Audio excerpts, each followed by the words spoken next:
Oh, oh, you mean I did that all with no audio? Like a whole minute live with no audio. Okay. Ready for this? This is going to be take 3. Okay, ready? There's no business like show business, I know.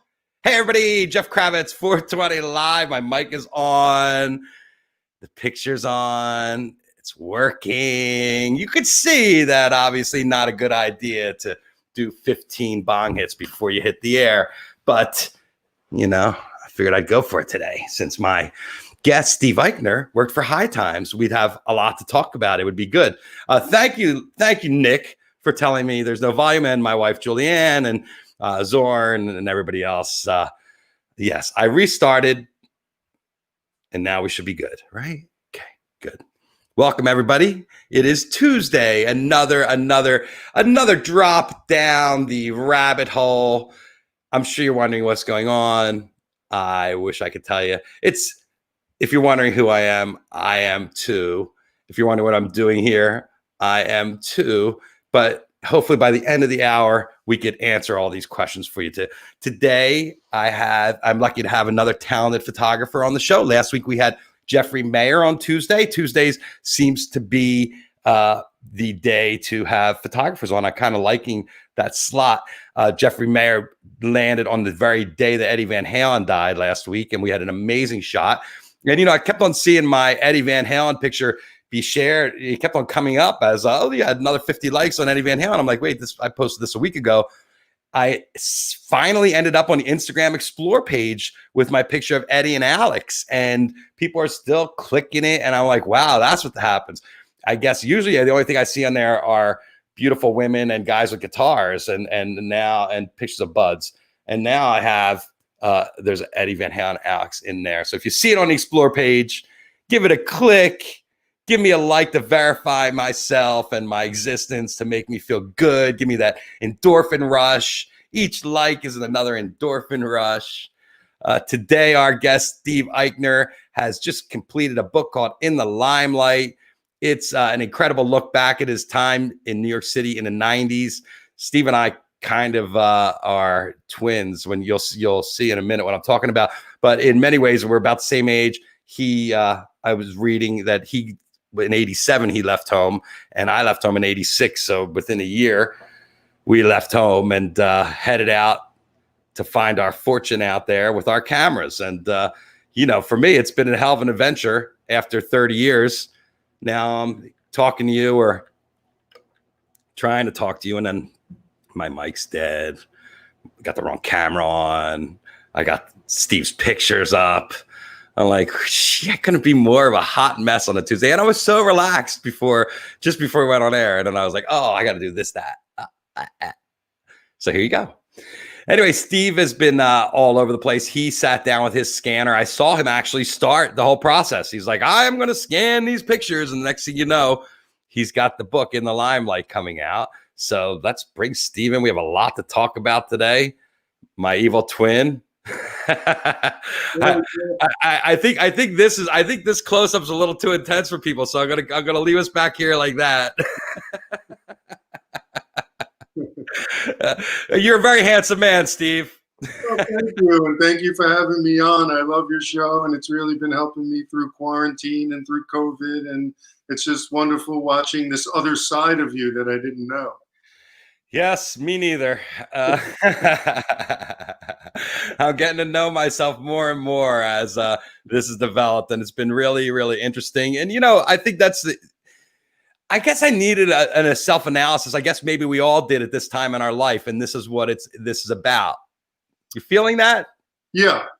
I mean, like you were just saying, for me, once I went into quarantine and I had all that time, I just started digging in my files, and over the years, I had taken pictures of so many people, and they were always like, remember that Spin Doctor show? And I always shot people behind the scenes. So for me, it was about scanning pictures of people that really wanted to see them. And then the feedback just was driving me from that. I just kept going on and deeper into the files, and people were like, oh, I'm looking forward to your posts every day. It's getting me through quarantine. It's the highlight of my day. So that really made me feel good. Yeah, well, what made you pull out the scanner? Did you have to buy a new scanner? You already had one. I had one, but actually I found out the glass was fogged, so I bought a new one and a more modern one. It was really just an idea of, hey, I've got this time. I'm stuck in an apartment with all of my photos. Let's start scanning. I was still waiting for the book to hit and for the publicity machine for the book to hit. So I had a lot of time and I wanted to make people happy. And as I reached in, the same with the process for the book, you know, when I started looking for photos for the book, you know, I'd pull out a folder and I'd put some slides up to the light table. And I would say, man, they're brilliant. Look at these colors, the subject matter. And so, you know, as one of the hardest working photographers in the business, you know, you don't really look back at your work. You kind of keep moving and plowing ahead and plowing ahead and plowing ahead.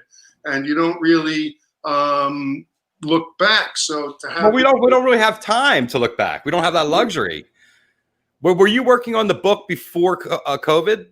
Yeah, the book's been in process for about 2.5 years officially, and I had the idea for several years before that. So yeah, I got an email from Gabriel Sanchez, who at that time was the photo editor for BuzzFeed, the photo essay editor. And he said, I saw some of your photos on Getty of the nightlife of the 90s, and I want to do a story, the 30 craziest pictures of New York City nightlife, and I want to interview you. And so we set up the interview, and during the interview, I told him I had an idea, and I have a little bit of a layout of a book that I want to do around this subject.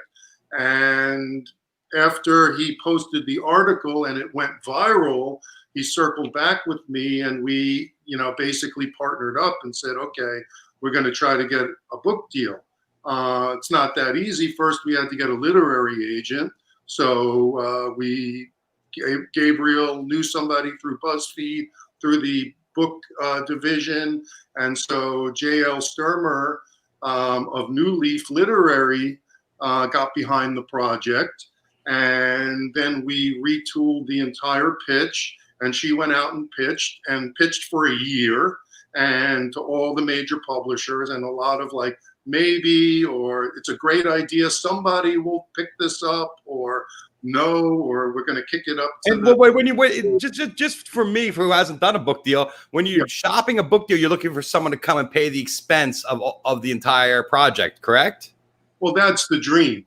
And that's what we wound up with. So finally, after a year, we JL hooked us up with Holly Ledoux, who is Prestel USA. And Prestel is the art book division of Penguin Random House. So not only did we get a book deal, but we got a book deal with the biggest publisher in the world. So that was dream come true right there. So the dream is to get an advance and have the publisher cover all the costs of printing the book. And then with a good publisher, you also get great placement in the bookstores. So, you know, self-publishing was always on the back burner and it was an idea, but, you know, it's very expensive. It's very expensive and it's a lot harder to promote and it's also harder to get press because, you know, people don't take you as seriously, I think, in my opinion, if you self-publish. So that's basically the story. And then once we got the book deal, which was a little over, it was about 1.5 years ago. Then over the last summer, Gabriel and I sat down and started editing the photos. And most of the photos in the book are never before seen. And what's kind of funny about it is, and I'll get into my job and what I was doing in the 90s. So the 90s was a time in New York City culture before social media, before there was internet really, and the big mega clubs were the social media. That was the gathering place, and that was the kind of primordial slime where culture and music and, you know, and fashion and art they all collided, and even Wall Street was mixed in there. So I moved to New York City, like you said, in '87, and in around 1990, I fell into this club scene through music, because a lot of the mega clubs like Limelight had rock and roll church. And I don't know about you, did you start in music photography as well? Well, yeah, I mean, I was attracted to music. I was shooting anything anybody would let me. Right. I didn't care. I would do bar mitzvahs, weddings, circumcisions for the tips.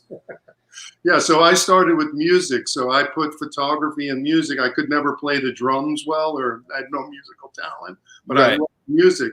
So I moved into New York, and I started to go to these venues like Limelight and Palladium. And I fell into this club called Roxy, and I started to meet the club kids.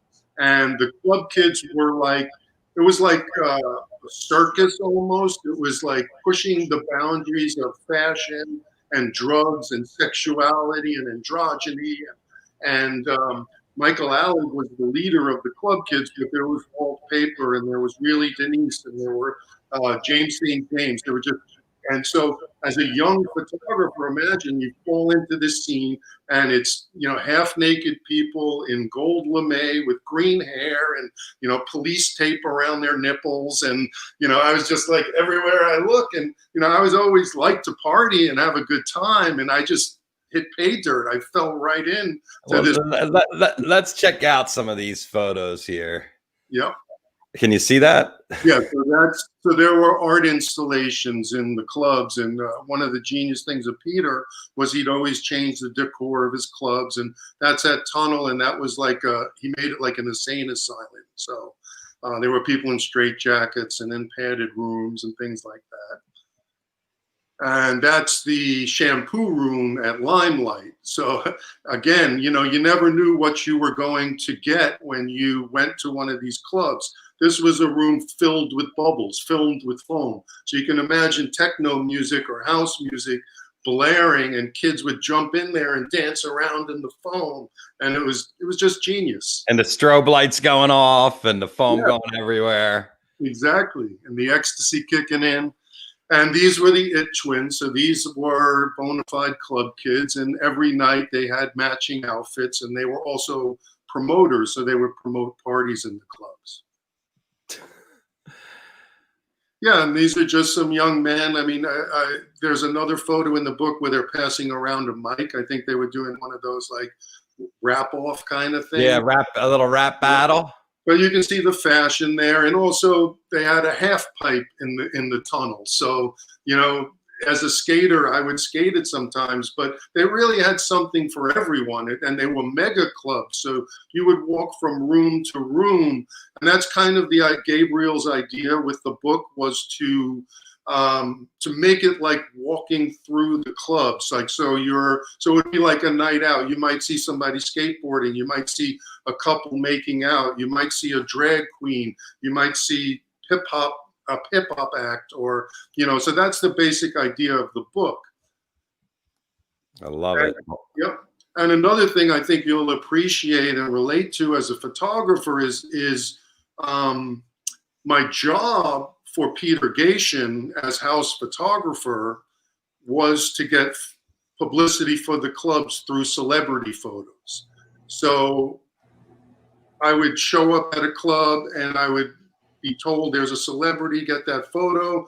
Sometimes my beeper would go off in the middle of the night, and I lived in the East Village, and I would grab my camera, hop in a cab, and Julia Roberts would be in the middle of the dance floor at Club USA. So I would shoot those photos, and then I would drop the film at the lab after a night of shooting. And then the next morning I'd pick up the film and shop it around to the Daily News and the Post and People. And my agency then was Retina. So at the end of doing all that, whatever was left, I gave to Retina, and they would syndicate it around the world.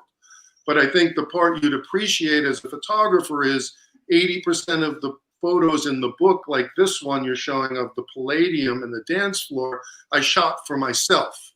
So I heard you talking about the photo behind you of the crowd, and right? You had like Spidey sense, and you were like, okay, there's you just know, and you're like, you're there to shoot the band, but there's so much other good stuff going on. So, right. So this isn't stuff you would not normally send to your agent, is what you're saying. Not at all. And that's why it was in the files and untouched for so many years, because it wasn't something that was saleable. So yeah, and here's like, it might have been saleable at a certain time over the past 3 decades, right? People writing about these times and wanting some color, and stuff like that. It could have, but to actually scan it and caption it, and I was working as a staff photographer. I was shooting like 200 nights a week, a year. I mean, so I was out at events 200 nights a year. It was hard to look back. So these are club kids here, Sushi and Richie Rich. Yeah, Richie Rich. That's kind of legend right there, right? He's like, well, he was like wasn't there? He had another one that hung out with him. Michael Alec and James St. James, but Richie Rich wound up launching Heatherette, which became a celebrated fashion line. And James St. James wrote a book called Party Monster. And that was about Michael Alec, who at the end of the Club Kids era was involved with a murder, which brought down the whole situation. The whole scene. Yeah. And these are just two guys with a lot of hardware. Oh, I thought that was Dennis Rodman for a second.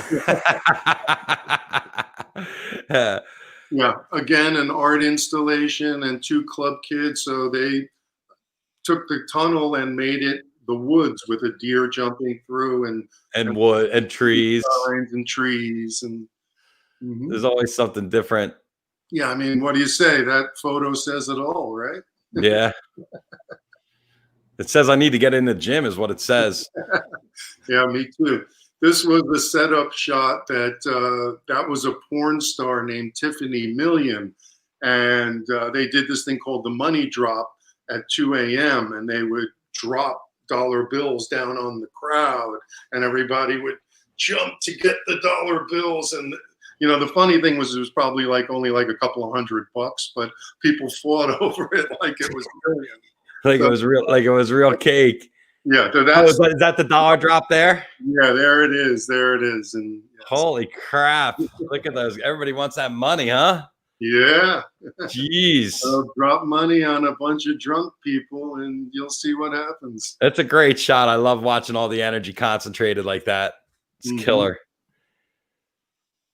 And that's Peter Gatien. So he owned Club USA, Limelight, Tunnel, and Palladium.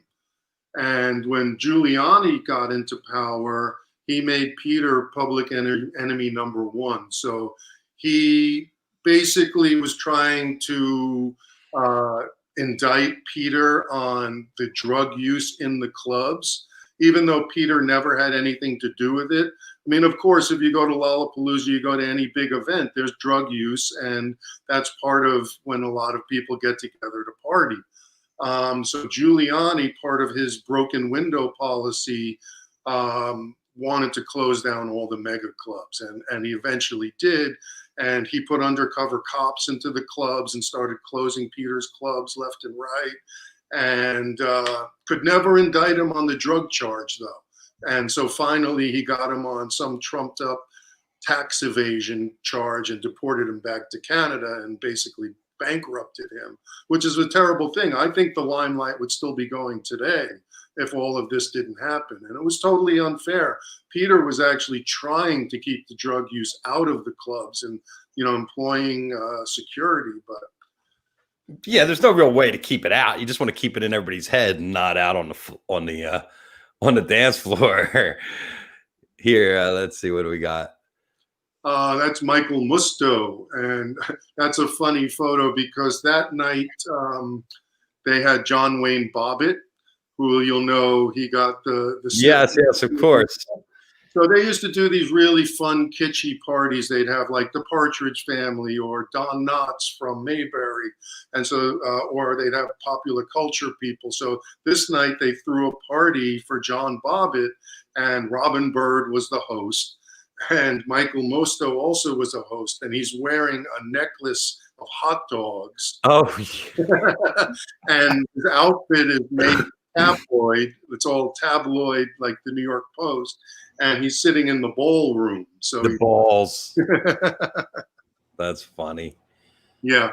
And that's over Roxy. So Roxy was a roller rink. You'll notice she's wearing roller skates. So Roxy was a roller rink, and it had this swing over the dance floor. So the roller skaters would be rolling around, and then later at night it would turn into a full-blown dance floor, and she would preside over it on her swing.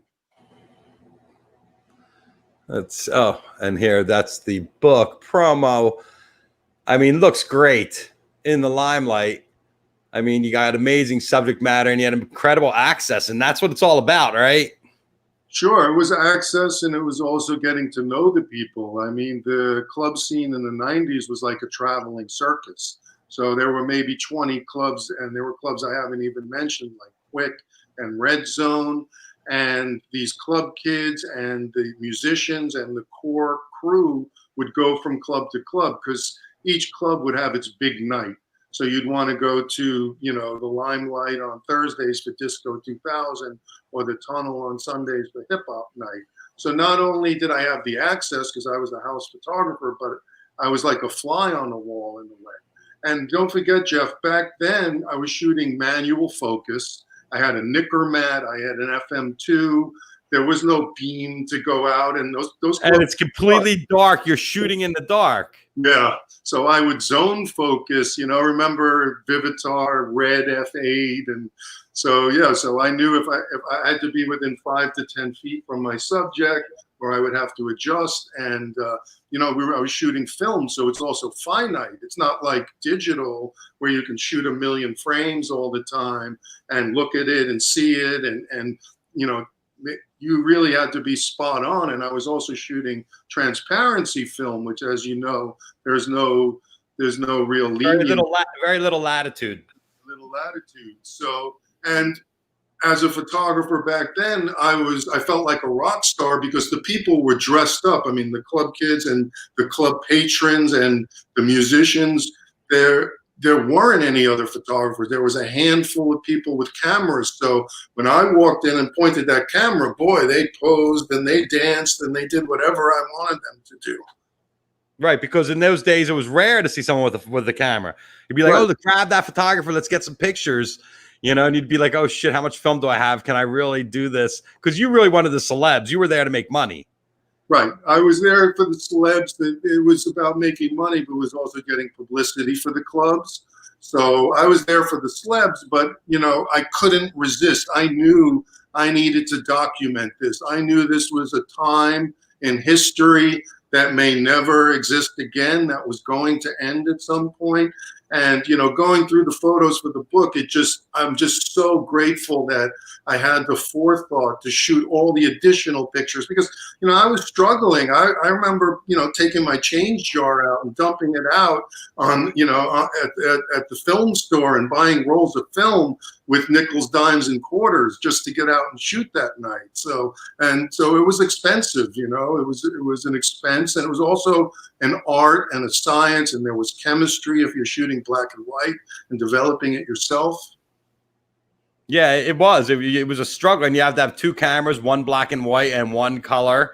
Yes. Slide, right? Because the newspapers wouldn't take a color slide; they'd want a black and white print. It was a pain in the ass in those days, and now everybody has it so freaking easy. You just take this with you, and you're it's good. Yeah, you have every memory you could possibly want. Yes, kind of demoralizing. On top of everything else that's going haywire in our world. Yeah, it changed the game, and then the internet came along and social media, and the New York nightlife changed. It went from giant mega clubs where it was totally diverse and everyone was welcome, and they welcomed many different thoughts and ideas, to lounges, which were little booths, and it was all about how much money you had, and $1,000 bottles of champagne and $300 bottles of Absolute, and you sit there with your friends and don't mingle with anybody else and do selfies, and the New York nightlife scene changed drastically. What's going to happen in New York nightlife now? Well, it's it's a difficult time. I think there's a lot of pent up, need for being social. We're social creatures. I think people really want to get out, but it's not the right time. So I think as things progress, as the vaccines get better and the testing gets better, and as the testing gets better, one thing I'm seeing about the vaccines is every time you turn around, it's like, oh yeah, Johnson has the answer. And then yesterday, like, oh, people are getting sick on it. They pulled trials on that. Then today, Eli Lilly pulled trials on the one thing they were working on. So everybody's promising. And they come out with all these great reports trying to sell it. And then a couple of days later, like, oh, sorry, not so much. So I think vaccines a long shot. But you know what? All over the world, they've kept this disease down by wearing masks, and by social distancing and doing the right thing. Yeah, it's a shame that message was not clearly stated by the government, the president, whoever. It's such a simple concept. I started wearing masks in February. I flew from Florida to Puerto Rico in February, and I was one of 3 people on the flight wearing a mask. I mean, it's just really common sense. You don't want to spread germs around. So, it's really a shame. And I don't know if New York will ever recover. I really feel like people do want to get together, but like you said, it's one day it's up, one day it's down, and no one really has a handle on it. Yeah, nobody has a handle on it, and nobody's giving us that advice. And when I was in New York, the streets have become the clubs. Yes, so it's getting cold now, so that's happening less and less. But yeah, the streets were where people were gathering and going out to dinner, and so that was kind of the one joy, is you could go sit at a restaurant and kind of socialize and kind of have that little bit of normalcy. Right, but you're still not getting together in large groups indoors because everything's 25% inside too, right? So what does the future hold? I mean, are these club businesses like One Oak? I mean, how can they survive with no business whatsoever? I mean, it's not like a club's a virtual thing where you can have like, club night at One Oak and you can watch people at, watch a nightclub. You have to watch something like a performance is different. Yeah, I'd say they have to mothball it for a while. Put it on hold, mothball it. We're humans. We're going to figure it out. We're going to come back from this. But, in my mind, not that quickly. And my beautiful wife, Daniela, who I have to give a shout out to, who's been helping me a lot behind the scenes with my book, is from Germany. So she's following the news in Europe, and, it's flaring up back there, and Paris closed down again, and Germany, who really had a handle on it, is getting worried again. So it's a lot of uncertainty. There's a lot of uncertainty, unfortunately, and we're just going to have to keep each other entertained. So people can pick. I just want to give a couple of links here before we switch into our next subject so people know where to get this. The book is called In the Limelight, The Visual Ecstasy. I love that as a subtitle of New York City Nightlife in the 90s by Steve Eichner and Gabriel Sanchez on Press Tell. And you can get a copy at In the Limelight, in-thelimelight.com. And you'll sign it and personalize it to people there. Is that correct? That's incorrect. It's in-the-limelight. Oh, I copied and pasted from what you told me. I did copy and paste from what you sent me. So, but if you can get it right on Steve's site, and I'm sure you're going to find the book. That is correct. And I will be happy to sign it and personalize it. One of the things that's really disappointing is that we couldn't do a book tour. We couldn't go to small independent bookshops and sign books for people and meet people. But online, the response is incredible. Everyone's like, man, I remember those nights in the 90s and the Limelight. And, I just had the best night. It was the most unique time of my life and the most wonderful time. So the nostalgia for this era is just so wonderful. It's great to hear, and it's great to bring back the memories to everyone with this book. Well, a lot of is that right now? Did I get the? Yes. Okay, there you go, and that's where you get your autographed copy. Yes, Steve. Well, I mean, what a time! I mean, a lot of people went. Those clubs held like 3,000-4,000 people, right? Yeah. I don't know the exact capacity, but thousands of people. And, you know, you could be on the main dance floor and they're playing house music, and you would go up to the VIP room and it would be goth. And you'd go to the chapel in the Limelight and they'd be playing 70s or 80s disco music. So, you know, there was just something for everyone in the club, and you could kind of find your groove, find your people, or explore something new. You know, that was it. You could see something you've never seen before. It's a beautiful thing. What about Studio 54? Was that before that? That was before that, and that was one club, and it was I went there twice when I was in high school, and I just remember being a really big space, like a theater. Yeah, it was a theater, right? It was a theater and a balcony, and of course it was wonderful. I mean, all of everything they say about how great it was. But the 90s clubs after Studio 54 had its day and closed were bigger and more magnificent and more diverse. Yeah, they kicked it up into another level because it was all very spectacle driven. Mm-hmm, mm-hmm. So how did you get involved with High Times? High Times was also through shooting music. I met Steve Bloom, who was the music editor at that time, and our mutual friend Shirley Halperin. Yeah, here she is right here. Yeah, Shirley. Hey. Actually, I just did an interview with Variety. Shirley's at Variety now. Thank you, Shirley. So Steve Bloom and Shirley were at High Times, and I started shooting just music and bands. What's really funny, and when I look back at, I was working 24/7 in the 90s. Not only was I in the clubs, but I was documenting the jam band scene in New York City, which was the Blues Traveler and Spin Doctors and Joan Osborne and Dave Matthews. And I was a house photographer for Wetlands as well. At the same time, I was shooting all this stuff for the book. So I don't know, I felt like there was only one of me, but it looks like when you look at the film, there was like 10 of me. Would you go to Wetlands and then up to a disco on the same night? Sure. Yes, I did. I certainly did. I would shoot a show at Wetlands, and then I would go to a disco, and then I would go to an after hours party, and then I would drop off the film, and then I would go straight to the lab, and then 3 days later, I'm still awake. Some good drugs. What was Wetlands back in those days? What was it like? Well, Wetlands was really cool. It was actually the antithesis of the club scene. It was, they had music 7 nights a week. It was founded by Larry and Laura Block. And it was an eco-friendly concert venue. It was a medium-sized concert venue. And by day, they would use it for activism.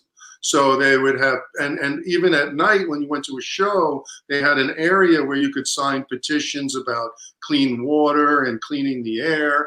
And so it was very forward thinking. It was a very forward thinking club. You know, it was a hippie kind of vibe. Larry was a deadhead. So, you know, it was a tie-dye hippie kind of place.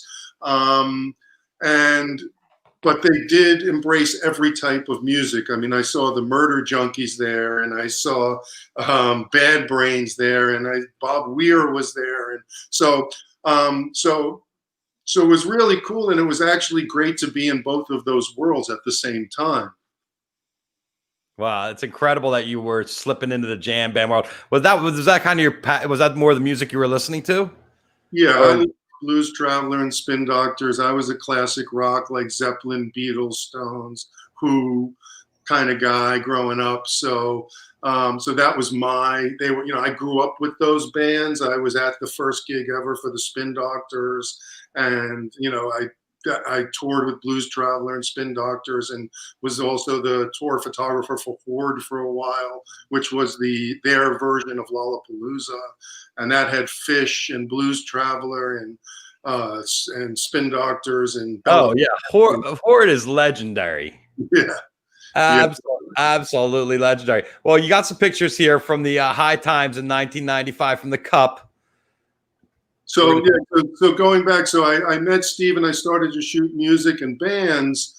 But then I got into marijuana photography, which you'll probably see later.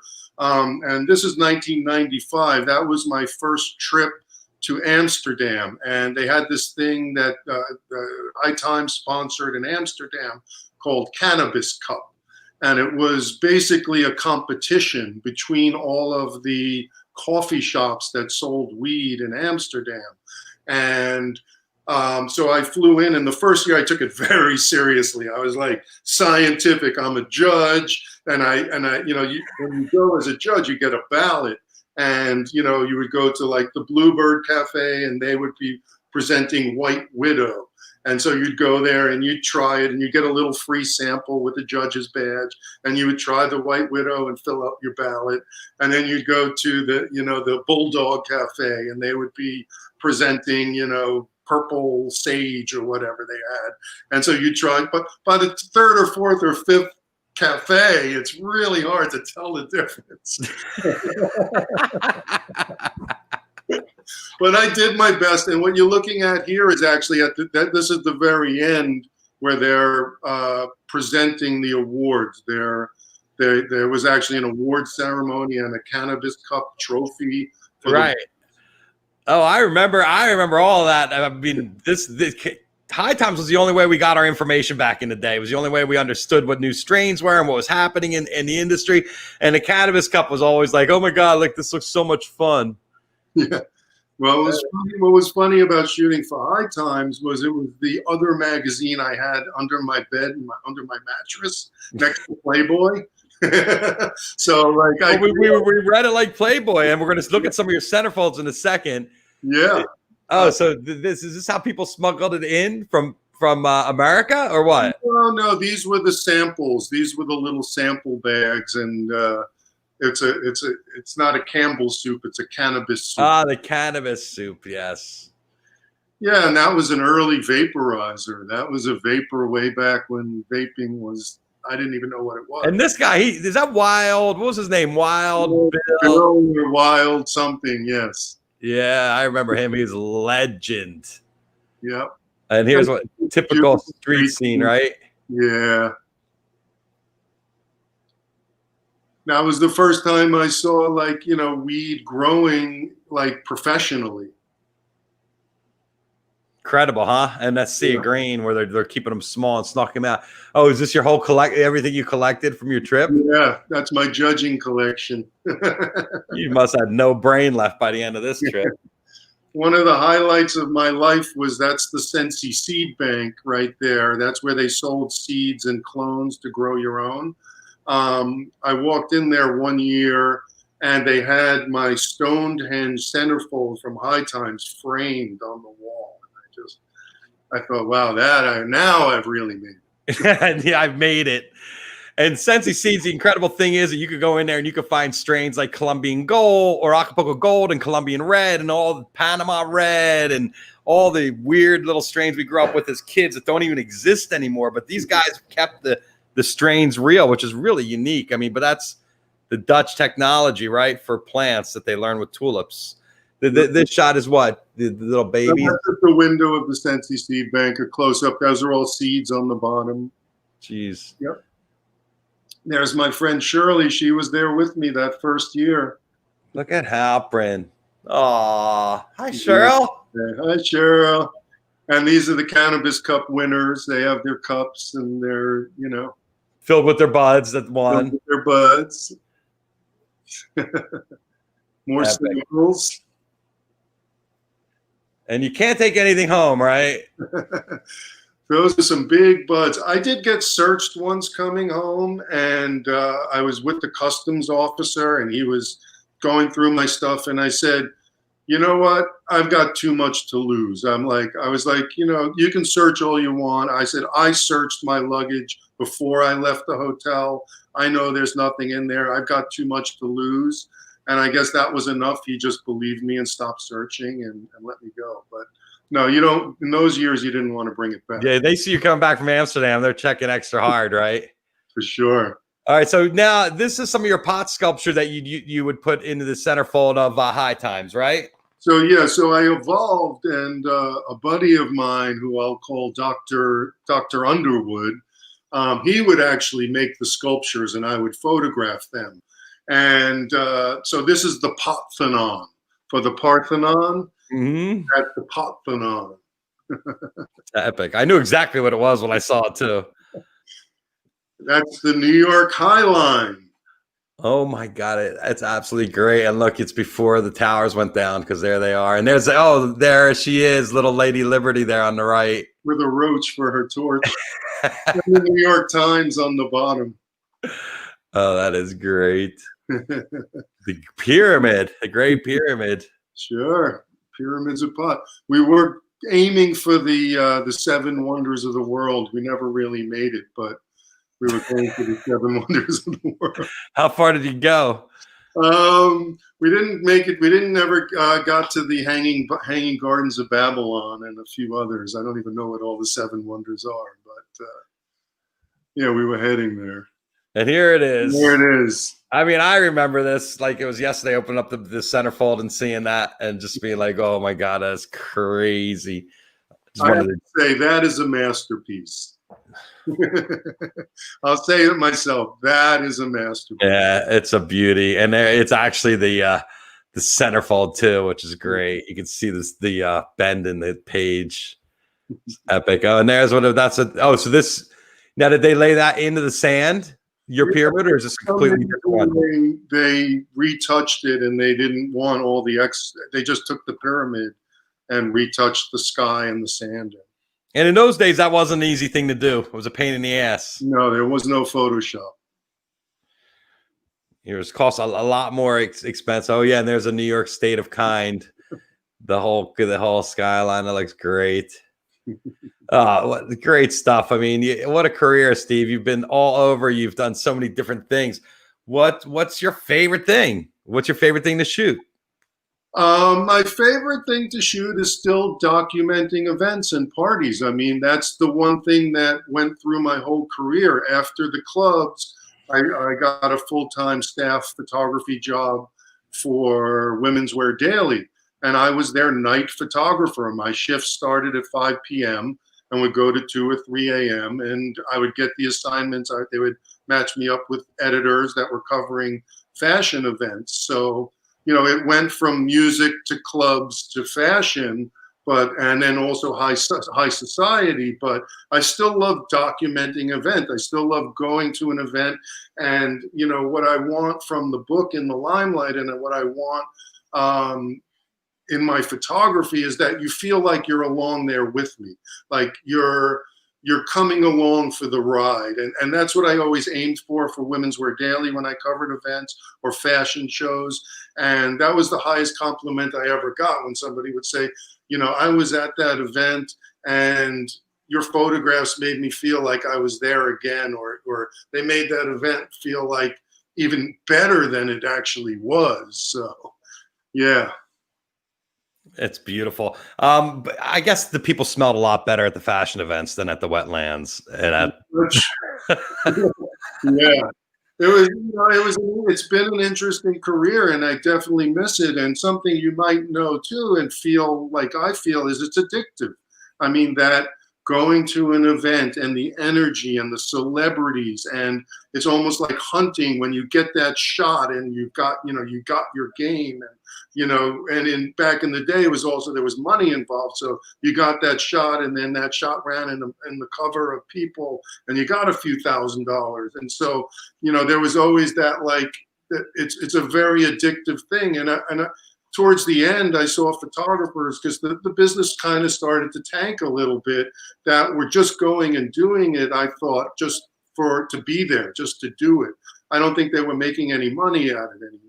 I think that the addictive part of it, that being near celebrity and taking photos of celebrities and that energy, really sticks with me, and I think it sticks with you, and that's what I miss most. Yeah, but it's interesting though, because everything's changed. The way information captured and shared has changed so much from the way we did it. We were the gatekeepers. We had a certain skill, like you said. You were focusing in the dark. You had to understand your flash and how far it would go and what the focal range was and all these different things to get a shot in these nightclubs. And now people pull out their phone. They shoot in the dark with the low light, or they got a flash or a light on it, and everything's captured before you even get to work anymore.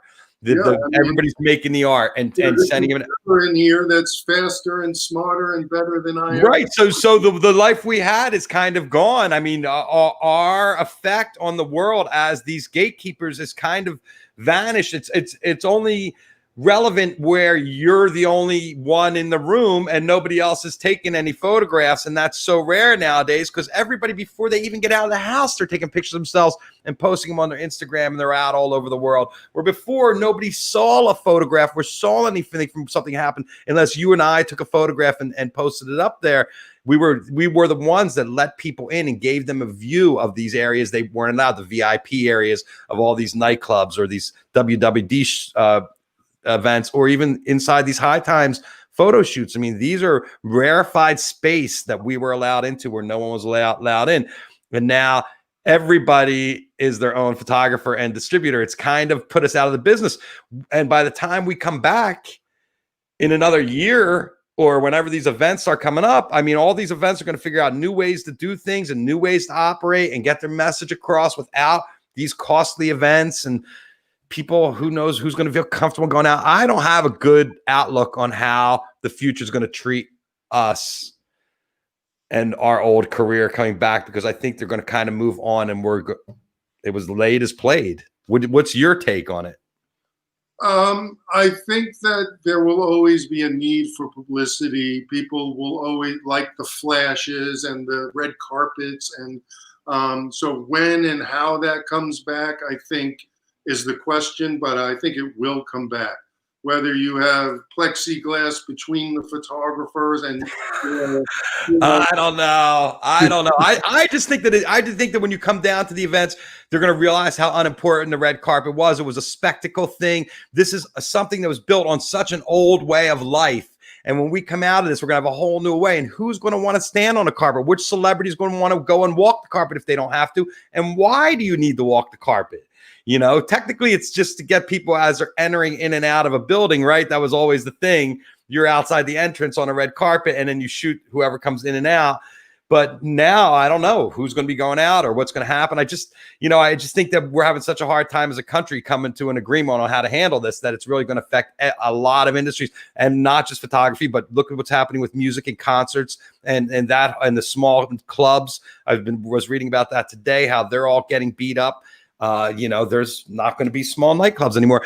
Granted, when it all comes around, people will buy these places up and things will happen. And I'm sure, as our friend says, things require an experienced photographer. I think there's always going to be a need for someone that has the skills that we have. But I also feel that our pool is dwindling. It's just it gets smaller and smaller and smaller as the years go by. And the whole COVID thing really hasn't helped us hold on. I think a lot of the old technology is going to be gone when we come out of this, because we're going to figure a whole new paradigm of doing things. What do you think is going to happen in New York City? Do you think people are going to go back to all these offices? I heard only 5% of offices are occupied in the city right now. Is that kind of true? I don't see it happening anytime soon. I was watching CBC today, and Jamie Dimon from Citigroup saying everyone should get back to their offices, but the sentiment isn't there. I think people are now used to working from home. It works. They're just as productive, if not more. And I think there's going to be a lot of cheap real estate in New York. There could be a vacuum where artists and creative people move back to New York, like it was in the 90s and the 80s and 70s, where real estate is cheap, and maybe there will be, a renaissance of that in New York. Because that, artists go where the rent is cheap. So, I don't have quite as pessimistic a view as you do. Well, I'm glad, because you're in New York and you have to be. But I was just thinking, everything you said, though, that you just told me about the office buildings and the people not going back in them and all the cheap real estate, those are not optimistic assessments of what's going to happen and what it is. So I might be pessimistic, but I'm more realistic, because you think if people aren't going back into those buildings and everybody's going to work from home, and businesses are going to figure out a new paradigm where they're not spending all that money on expensive rents and making sure they can see all their employees, I just think it's going to be interesting. So. Yeah, I saw a photo today on Instagram from Amy Sussman, a photographer friend that shoots for Getty. Yeah, sure. There was another photographer behind her, and they had like the face shield and the mask, and they said, "Photographers at work." They had the plastic shield and the mask, and they were out working. So. Yeah, well, it's a new paradigm, and I know that they're having these events, but they're shooting Billboard right now. I guess that's where everybody is. They're shooting, a lot of the Getty staffers are shooting the Billboard Awards right now, which they're recording this week, and everybody's on location and they're all masked up, but there's one photographer per area. Yeah. Well, I think that's the future. I think, Getty, would say to a client, listen, our photographers are all tested. We'll cover your event head to toe. And, we're professionals, we're tested. And so that's one way to approach it, is to have a team, not necessarily Getty. I don't want to cut out other photography teams. Right. Well, whoever comes in, it doesn't matter who you are. Everywhere you go, you're tested. Whoever's doing the production is going to test everybody on the production, not just the agency. It's going to be up to the people that are doing the shows.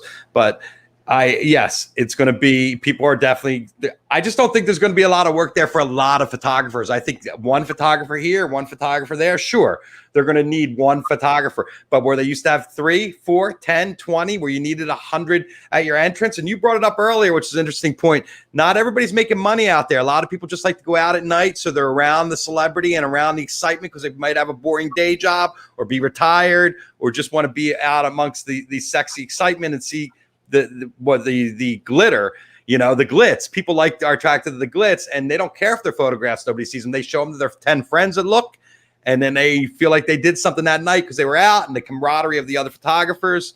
Yeah. So there's a lot to be said for the way we operated, and we were lucky. You caught lightning in a bottle. I mean, that's what In the Limelight is. You captured lightning in a bottle. So congratulations. It's great to see a photographer motivated to go through all their old stuff and spend it. How many pictures did you pull from for the book? Tens of thousands. I mean, total negatives. I mean, from that era, I probably had 20 or 30,000, and we culled that down to about 400 or 500, and 220 wound up in the book. So well, incredible. Yeah, let's see that, baby. Yeah. So just open to some random pages, but oh, it's beautiful. The colorful. Wow. Yeah, they did a beautiful job. The printer and Peter Alberg did a beautiful design. And I want to thank Miss Rosen. She's working on the PR for us. And that's my baby right there. It's just so nice to hold it and have it. It's exciting, especially after 2.5 years and COVID and everything else. You have something unleashed on the world. I'm going to throw the links up again. If you want to get your copy signed in limelight.com, Steve will autograph it for you. And there's Steve's site. Are you selling prints and stuff too? Yeah, my wife Daniela, I got to shout out to her again. She's tech genius, and she's really my biggest fan. And so we have prints, we have T-shirts. We might do a puzzle, we're trying to do some fun, interesting things. Signed, limited edition prints. We're comboing books with T-shirts and books with prints. And the whole process has been really fun and really exciting, and a learning experience. And, the greatest feeling, as you may know, as a photographer, is when people look at your work and say, they move, they get a feeling, it moves them. So, and I'm getting that response with the book, which makes me feel wonderful. Well, it's a trip through time. I mean, and you were there in New York City at a very interesting time, and you're still in New York City at a very interesting time. Please stay safe there. We look forward to the book coming out. I look forward to getting my copy. I'll show everybody on the air when I get it. And thanks, Steve. It was great talking to you, catching up today, and continued success. And hi to your beautiful wife, Daniela, and keep up the good work. Thanks for having me, and keep up your great work. I'm watching you all the time. I really enjoy your new direction. Thank you. Appreciate it. Thanks, Steve. Take care. Thank you. Lovely. All right. Bye. There you go. Steve Eichner. You know, these originals, you know, we walked in the middle of history with our cameras and ended up with a catalog that is just unbelievable. And, you know, at the time, you don't understand what you're doing. You're just trying to propel yourself to have a job, to get paid for taking pictures, to be able to stay. He was trying to stay in New York. I'm trying to stay in LA. You know, that was a crazy time in your life. You're in your mid 20s and you're in a brand new, huge city, and you're trying to figure out how you fit in and what you do. And, you know, Steve, I mean, it's falling in the wetlands. I mean, I know everybody that watches my show is a huge wetlands fan, and that right there is enough to get everybody go, And if you do the math, Jason Pinsky was probably 15 in 1995 there, Nina. That's pretty funny, though. Pinsky. We got to have Pinsky on the show. Everybody out there. What do I got to say? Tuesday, another great show, 420 Live. Thank you all for tuning in. Tomorrow, we're going to have Jen Hartswick and Nick Casarino. Jen plays with that little red-headed guitar player from Fish in the Trey Anastasio band that's playing this Friday at the Beacon. And Nick Casarino from the Nth Power. Both have been on the show in different forms, and we're going to have them on together. They've amazing duo, travel around, tour around, and play, and they're in Denver right now playing. Friday, we have David Shaw from the Revivalists on. Always trying to come up with something entertaining for all you folks out there to keep you distracted, to keep you from watching the Supreme Court hearings and listening. It's just it's all this nonsense. I'm so sick of the nonsense. That's why I come, to keep you sane, to keep us all sane. So thank you all for tuning in. Peace, love, and happiness, everybody out there. Big hug. It's hot in LA. I took the dog to the beach today. It was amazing. Nola was running all over the place like a nut. You know, the future of entertainment right here, folks. 420 Live. Signing off. Jeff Kravitz. Have a great night.